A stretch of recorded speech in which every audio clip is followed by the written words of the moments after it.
In a quiet mountain village, far away from the noise of the world, lived a poor miner named Omar.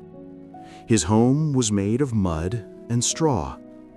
His clothes were worn, but his heart held something richer than gold. Every morning, as the first light touched the earth, Omar knelt in his little yard and prayed, "Father, thank you for life, for my family, and for what little we have. Give me strength to work and faith to keep believing, even when I see no results." With that quiet hope, he walked toward the river, the same river he worked in every single day.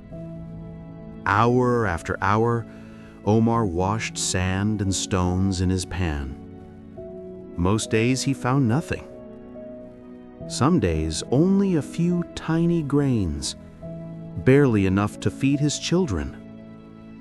Yet he always whispered, "Thank you, Lord. I trust you."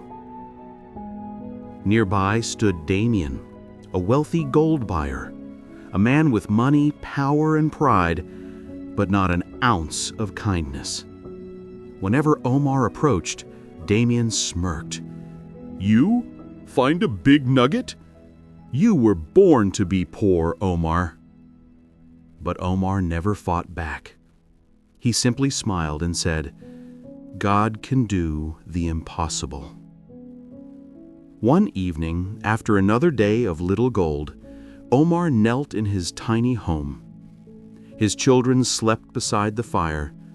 His wife, Suri, mended old clothes.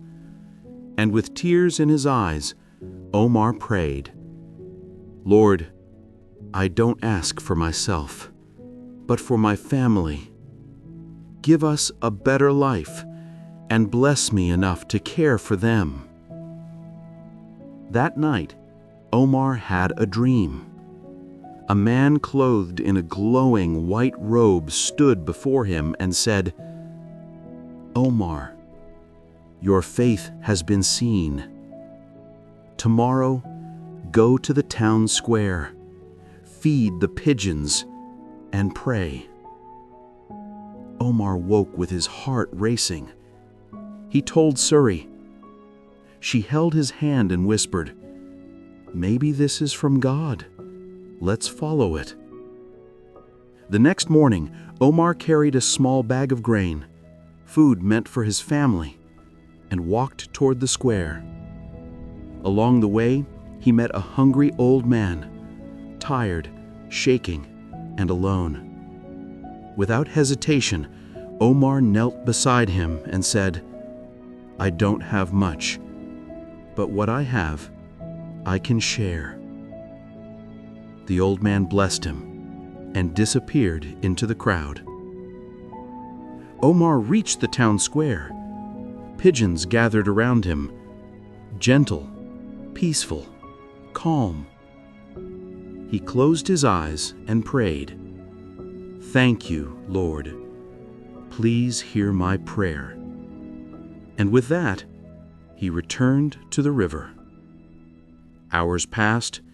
His hands ached, his back burned, but he didn't stop. Then, something caught his eye. A rock, larger than the rest, smooth, heavy. Something inside whispered, "Move it." With every bit of strength he had, Omar lifted the rock and froze. Underneath lay a massive gold nugget, shining like a piece of the sun. Omar fell to his knees, tears flowing down his face. "Thank you, Lord, thank you." He carried the nugget home. Suri gasped, the children cheered, and the whole family knelt, giving thanks for the miracle. The next day, Omar sold the nugget in a bigger town. He gave a portion of the money to the poor, remembering the hungry man on the road. With the rest, he opened a small gold buying shop. But Omar was different. He paid fairly. He respected every miner. He treated people with kindness. And soon, miners from far and wide came only to him. Omar became a wealthy man, not just in gold, but in character, in kindness, in faith. And every morning, just as he always had, he knelt and prayed. Thank you, Lord.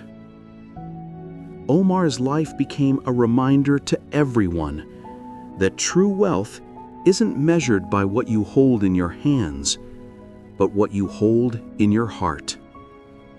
Because even the humblest life, when guided by faith and compassion, can shine brighter than the richest treasure.